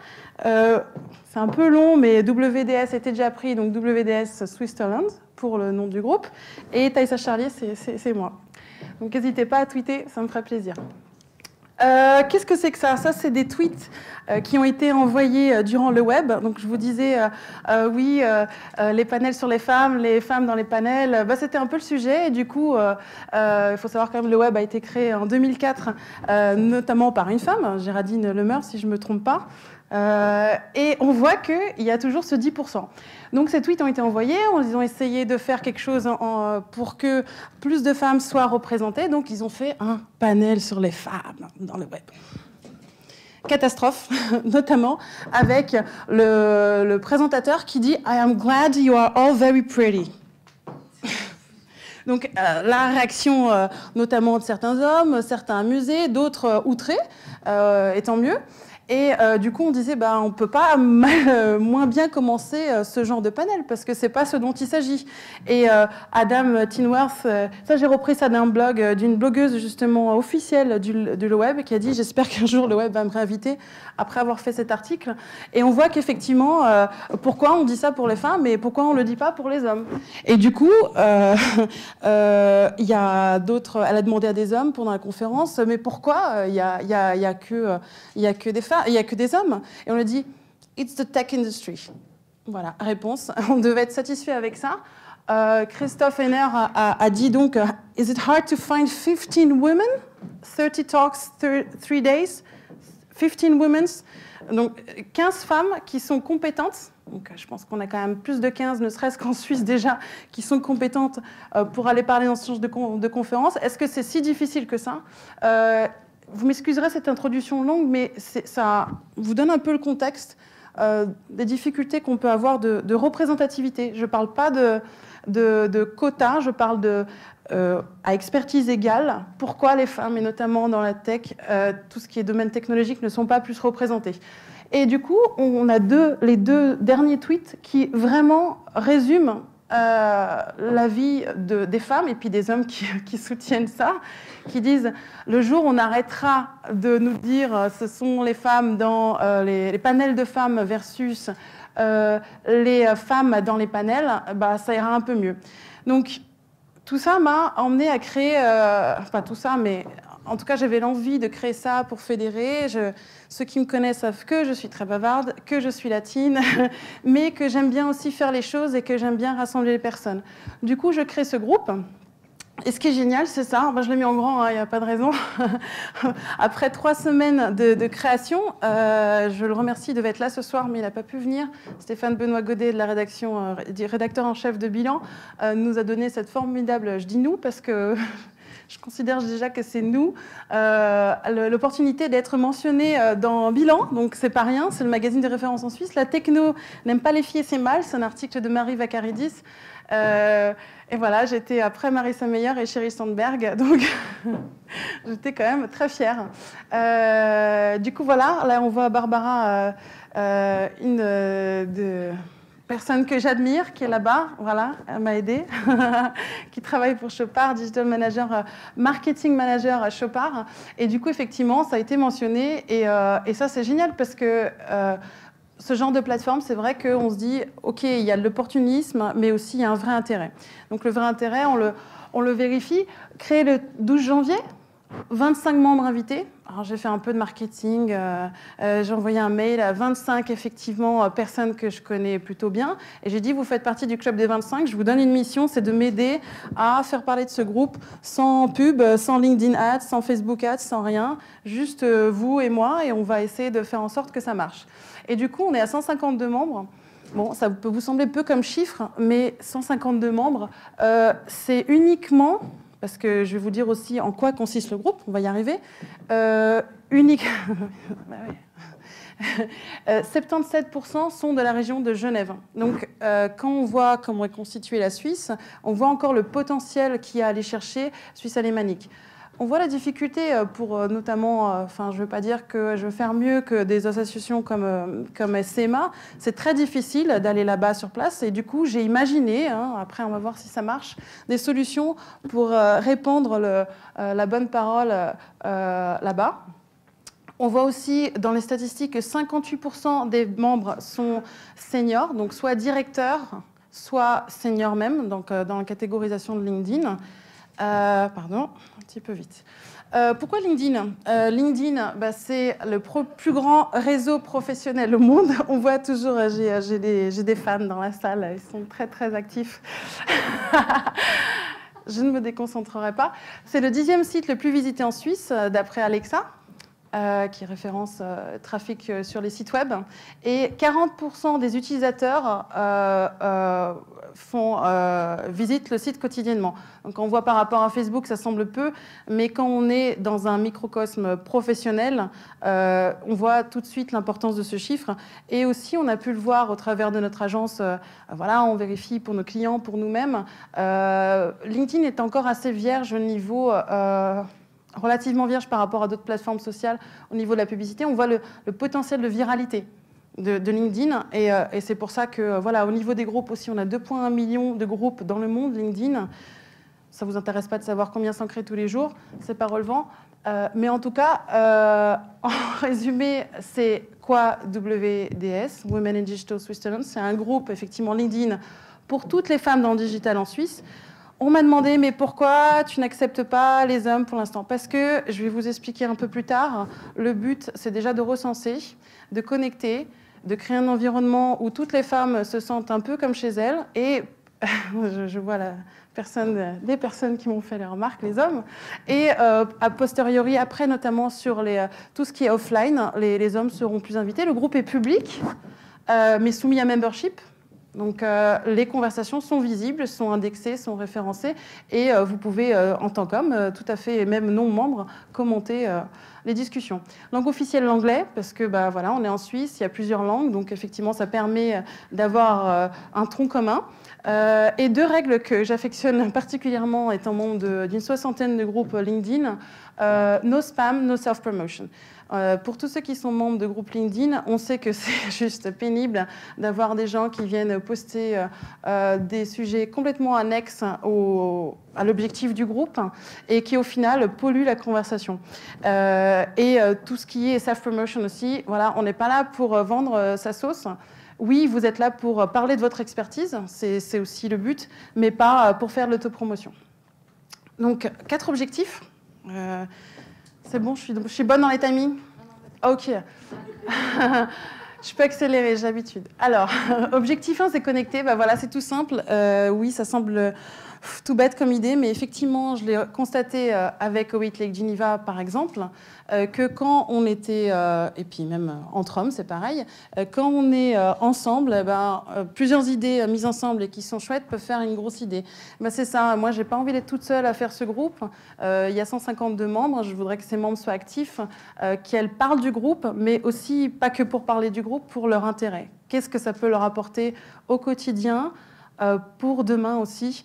Et voilà, c'est se connecter, recenser aussi. C'est pour ça que je vous disais que pour l'instant, c'est plus facile, puisque je suis toute seule, de n'accepter que les femmes dans le digital. La sélection est très stricte. On m'a dit, mais pourquoi tu ne m'acceptes pas, machin? Parce que je voudrais que des femmes qui sont dans le digital ou qui ont travaillé dans le digital l'année d'avant, donc digital at large, donc toutes les expertises du digital.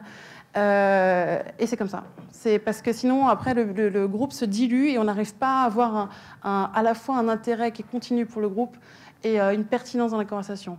Partager, ça c'est la partie la plus importante et je vais vous donner 2-3 exemples après. Partager, c'est quoi? On est tous là à faire de la veille dans nos métiers respectifs. Donc quand je dis digital, il y en a qui n'étaient pas d'accord non plus.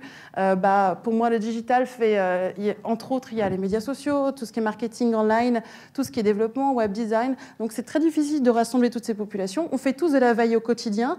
Cette veille-là, pourquoi on ne partage pas les choses? Alors on le fait sur Twitter, etc.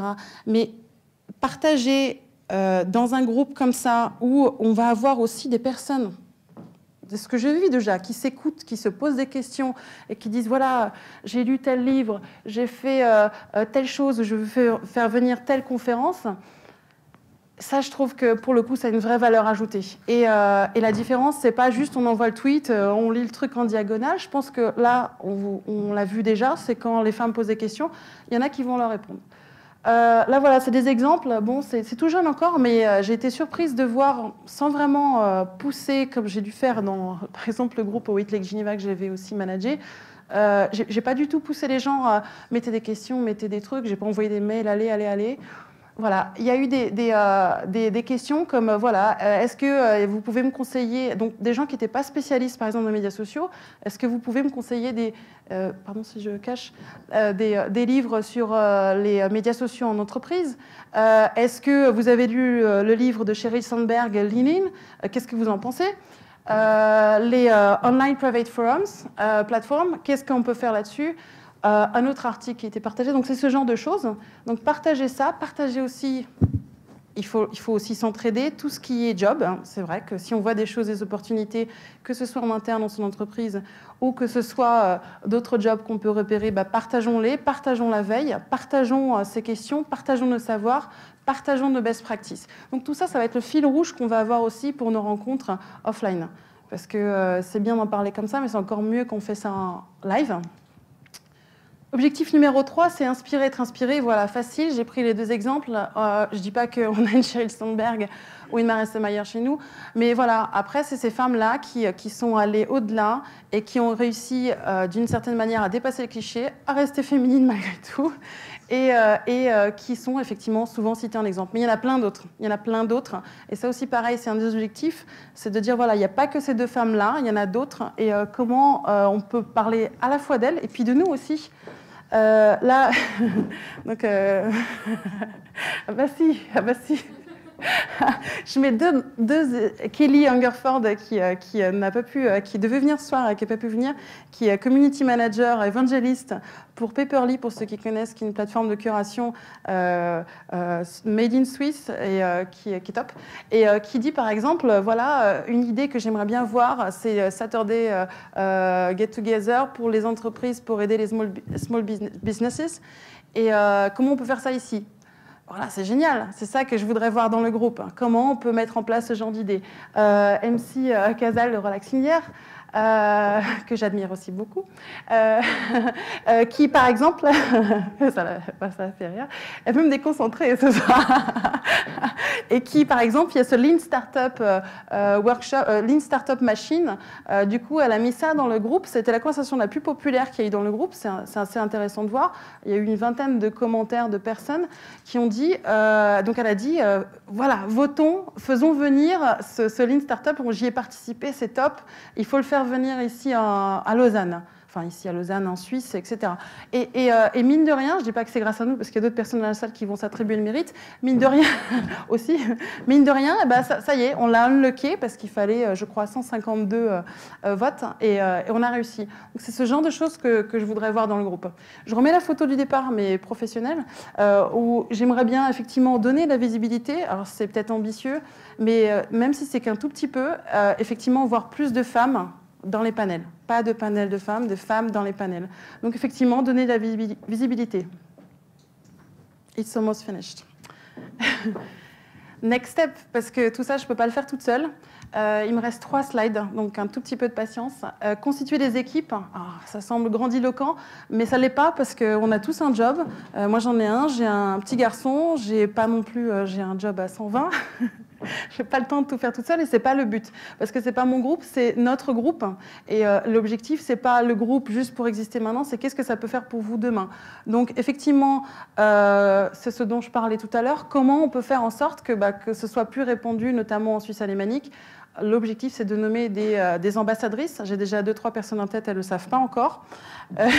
Et pour la Suisse romande aussi. Après, c'est désigner des membres référents par expertise. Parce que, comme on disait tout à l'heure, ce qui est important, c'est l'expertise. Ce n'est pas le fait d'être une femme. On est des expertes de notre domaine avant d'être des femmes. On est bien d'accord là-dessus. Et c'est ce que je vais répéter, pas ce soir, mais tout le temps. et donc désigner des membres référents, ce qui va permettre à la fois d'avoir une veille qui est de qualité, à la fois pour toutes les rencontres qui vont avoir lieu offline, de pouvoir, ces personnes-là vont pouvoir ou modérer ou animer les conversations et vont pouvoir aussi donner la crédibilité au groupe.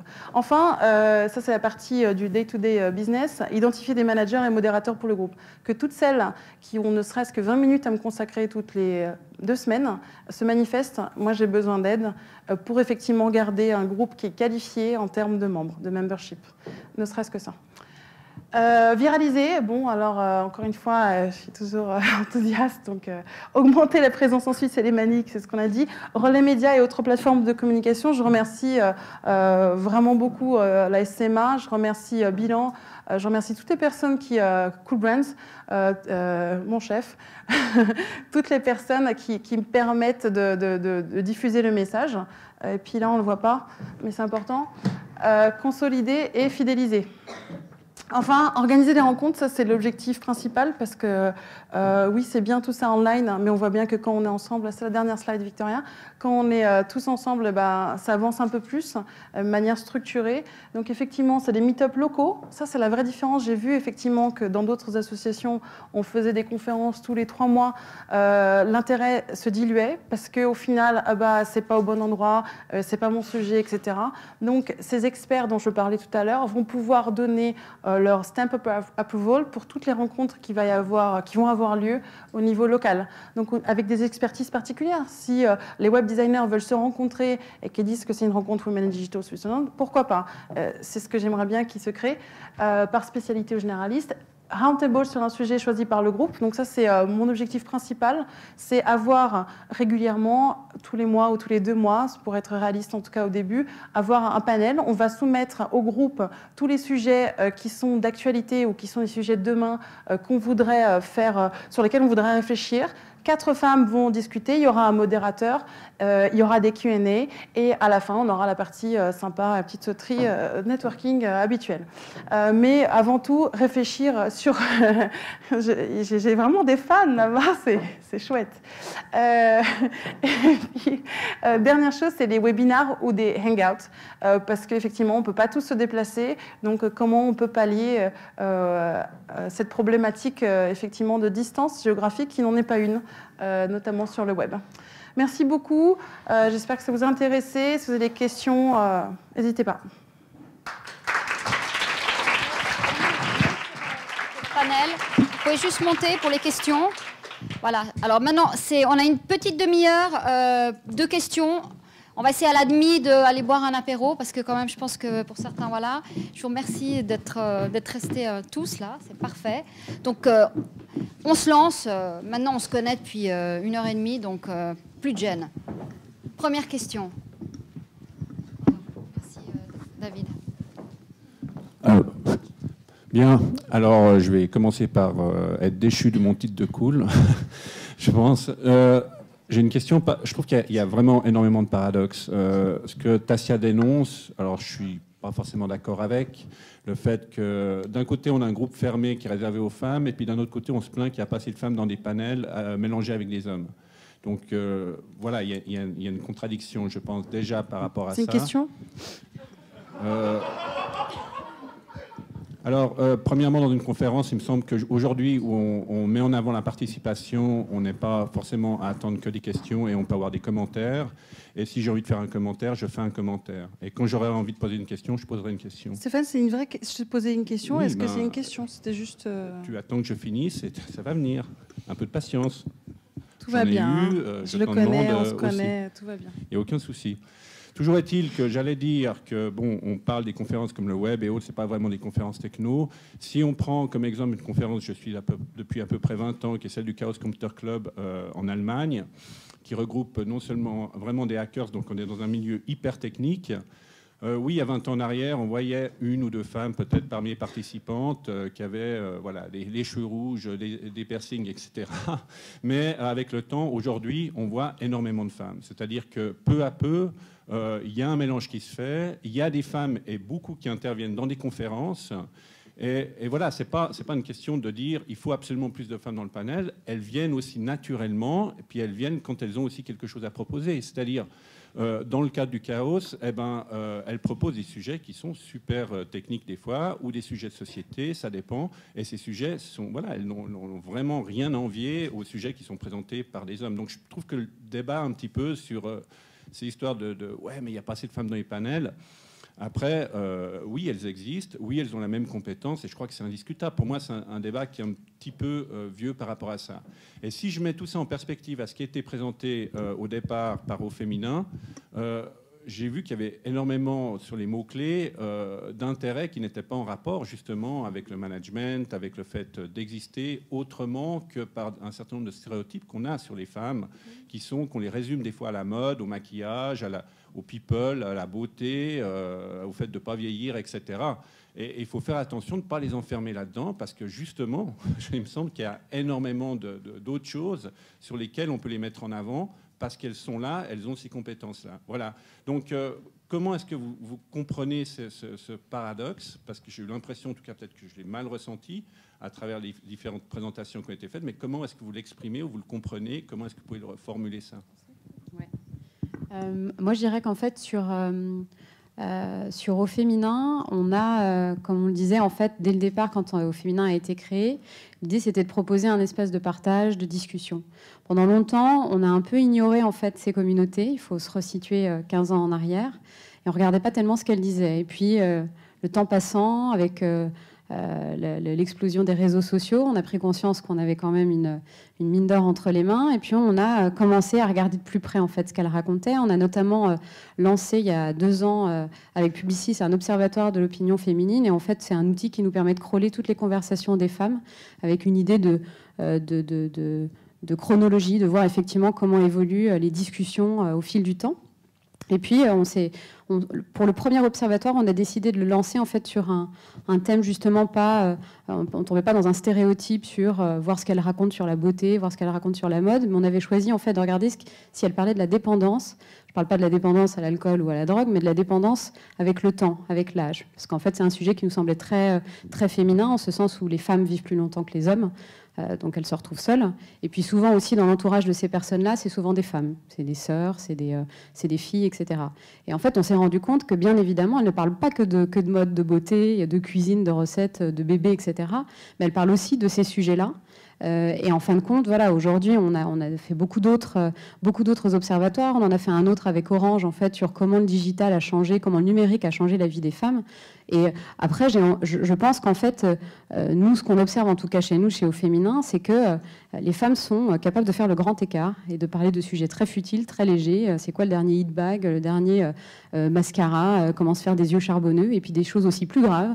Elle parle de famille, elle parle de santé. On s'est aperçu qu'il y avait des groupes de femmes qui s'étaient rassemblées parce qu'elles souffrent d'une même maladie, et donc elles ont créé des groupes.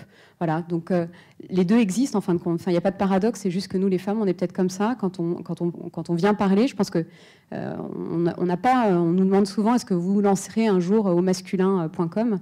Non, on ne le lancera pas. Parce que ça ne marcherait pas. Et en revanche, voilà, sur Au Féminin, c'est ça qu'on observe, c'est qu'elles parlent de tout et qu'elles en parlent beaucoup. Je ne sais pas si tu veux rajouter. En fait, on m'a déjà posé une question qui est peut-être proche de ce que vous dites, c'est-à-dire, une fois on nous a dit, vous êtes un peu gonflé quand même chez Au Féminin parce que vous avez créé un blog sur le gender marketing et sur le marketing to women, sur le combat des stéréotypes. Et en fait, finalement, avec Au Féminin, vous les renforcez. Puisqu'en fait, vous avez une rubrique mode, une rubrique beauté, une rubrique cuisine. Donc, vous informez les femmes dans une vision extrêmement binaire. Et en fait, nous, le sujet des stéréotypes, en fait, c'est un sujet qui est extrêmement compliqué. Parce qu'en fait, certains stéréotypes sont des repères et culturels. D'ailleurs, les stéréotypes bougent en fait en fonction des pays. Donc en fait, nous, notre parti pris, c'est que on les dénonce. On en parle beaucoup sur Womenology, on en parle aussi sur Au Féminin, mais les stéréotypes ne s'effacent pas d'un simple coup de baguette magique. Et je pense qu'un jour, donc pour le moment ce n'est pas le cas, on a toujours des rubriques extrêmement genrées, mais un jour elles disparaîtront parce qu'il n'y a aucune raison d'enfermer les hommes dans le sport et l'auto et les femmes dans la mode, la beauté. Néanmoins, il y a aujourd'hui par exemple, les petites filles, je pense à ma fille, mais je pense aussi aux copines de mes filles, si elles me réclament une poupée, je ne vais pas lui retirer toutes ces poupées parce qu'en fait, ça enferme la Barbie.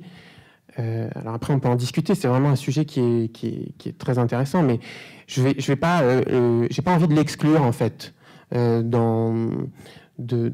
au sein de son école. Si en fait elle voit que ses copines s'amusent, et moi en fait j'ai pas envie de l'exclure et donc en fait c'est pareil pour les métiers, c'est-à-dire qu'elle me dit quand elle me dit moi j'aimerais être vétérinaire ou maîtresse, je lui dis oui, bah pourquoi pas, mais sache aussi qu'il y a d'autres métiers. Voilà, je vais pas lui dire qu'il y a des métiers pour hommes et des métiers pour femmes, c'est vraiment pas notre philosophie.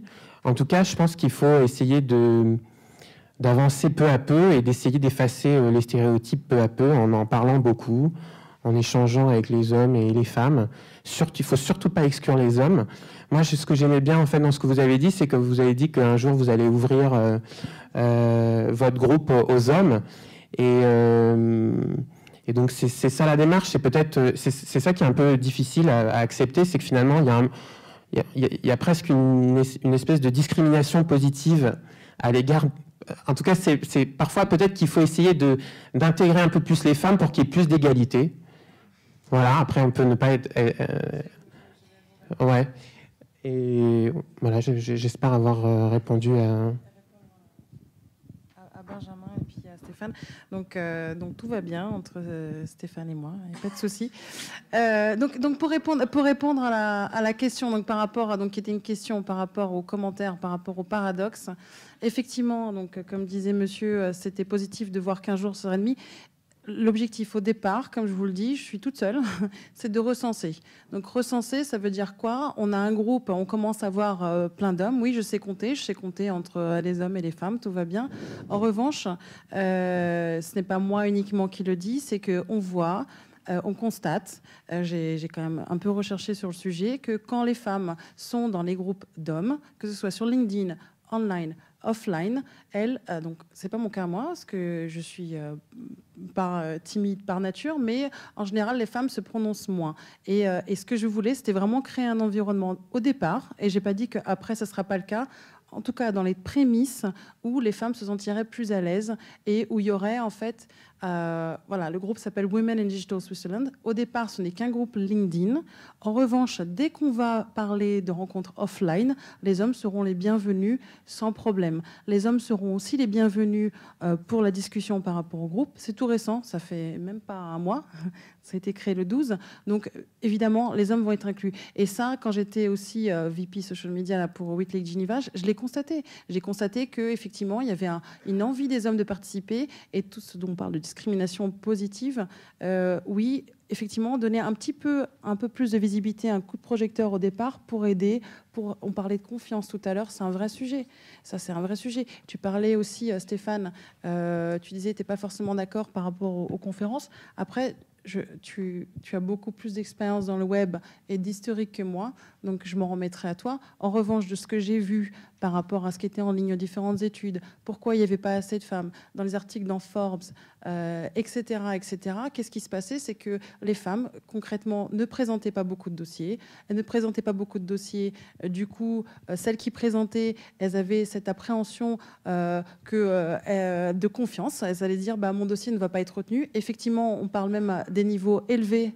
Voilà, à des niveaux élevés où on disait oui, on va pas mettre plus de femmes parce que c'est toujours les mêmes. Donc forcément, du coup, ça va être trop récurrent. Et pourquoi on va réinviter toujours les mêmes femmes puisqu'il y a peu de femmes qui se présentent. Après, on va parler aussi des conditions qui sont les femmes effectivement avec leurs enfants à la maison, etc. Mais on va pas rentrer dans ce débat-là, mais il existe quand même. Et puis après, il y a plein d'autres raisons qui font qu'il y a moins de femmes. Voilà. En tout cas, par rapport au groupe. Et après, je passe la parole à Eileen. Aline, par rapport au groupe, au départ, c'est juste au départ, ça fait qu'un mois, c'était effectivement de dire on invite les femmes. Pour l'instant, j'ai répondu aux quelques hommes, d'ailleurs il y en a quelques-uns dans la salle qui m'ont dit pourquoi tu n'invites pas les hommes ou tu n'acceptes pas les hommes. C'est juste pour l'instant. Et je soumettrai au groupe, parce que c'est ça dont il s'agit, déjà 152 membres, leur avis. Je leur poserai la question. Vite Aline, comme ça on peut avoir une autre question. La réponse d'Aline. Ok. Moi, je voulais juste rajouter que par rapport à stéréotypes et des plateformes, etc., par exemple, Cool Brands qui n'est qu'un territoire par rapport à, par exemple, Edel Brands ou Green Brands qui est un territoire pour les marques sustainable et éthiques. J'avais jamais voulu créer une plateforme pour les femmes où les femmes peuvent s'exprimer. D'ailleurs, dès le début, on a travaillé dans les verticales, donc on a fait Cool Ideas pour les idées de start-up, par exemple, pour accélérer les idées de start-up. On a fait Cool Gadgets pour la technologie. On a fait mode, food et toutes ces choses-là. Dans les gadgets, évidemment, aussi, enfin, tout ce qui est voiture, par exemple.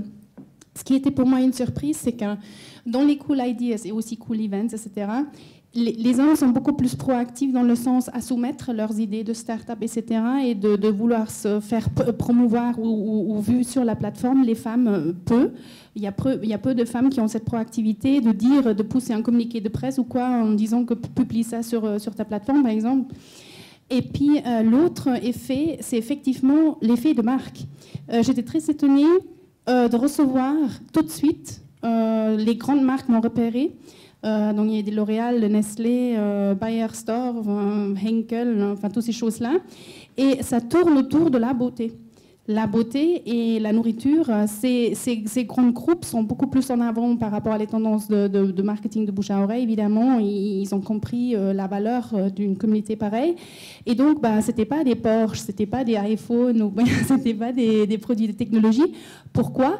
Parce que certaines ont tout d'abord testé la plateforme, donc avec des produits, FMCG et de low engagement. Hein, je veux dire, c'est un dry shampoo ou bien un lipstick, pour voir comment ça fonctionne, parce qu'en Suisse, il n'y avait pas d'expérience véritable dans ce genre de choses. Donc, comme nous faisons un recrutement très, très personnalisé par campagne, c'était pour ces campagnes qu'on a recruté. Et donc, du coup, beaucoup plus de femmes sur la plateforme. Mais ce n'est pas la nature de la chose, en fait. Parce que justement, ce qui nous intéresse, c'est mélanger des populations. Et puis, dernièrement, on avait un produit de beauté, des masques. C'était aussi des hommes qui se sont intéressés. Et puis, la marque, en fait, propose aussi des produits pour hommes. Et puis, c'est très rigolo de voir aussi. Donc, pour nous, ce n'est pas une spécialisation. C'est un effet qui s'est créé naturellement par la demande du marché, en fait, quelque part, je dirais. Une dernière question. Vas-y. Ma chère amie. Moi, j'ai une question pour vous, Aline. Quand vous parlez du word of mouth, comment vous pensez pouvoir éviter que le word of mouth ne se pervertisse puisque ça devient un instrument du marketing? C'est juste une question comme ça. Ça n'a rien à voir avec les femmes, hein, c'est juste une question sur le word of mouth en particulier. Mais la conférence était sur le marketing. Je veux dire, vous voulez dire qu'on pousse cela ou... Ok. Je veux dire, le word of mouth, en fait, est un effet qu'on puisse bien sûr accélérer ou espérer, tout simplement, premièrement, en faisant des choses extraordinaires. Si ce n'est pas le cas, rien n'aura lieu. Et si c'est mauvais, du mauvais word of mouth aura lieu. Il n'y a aucun moyen d'impacter sur ce qu'ils disent une personne. Donc, dans le fait de perversion, je ne vois pas comment, parce qu'en fait, tout est dans le mix. Je veux dire, quand il y a un nouveau produit qui n'est pas encore reconnu dans le marché, qui est notre spécialisme, si c'est une nourriture pour chat ou bien un produit pour contrer les lactoses, je ne vais pas chercher auprès de ceux qui n'ont pas de chat ou bien qui ne sont pas allergiques au lactose. Donc, on essaie de vraiment matcher en fait le bon produit avec la bonne personne, homme ou femme, c'est égal, par rapport à en fait qui est très intrinsèque au produit, ses bénéfices. Alors, comme c'était rapide, une dernière question. Sinon, je vous libère. Allez, on va boire un petit verre. Merci à tous, c'était vraiment hyper sympa.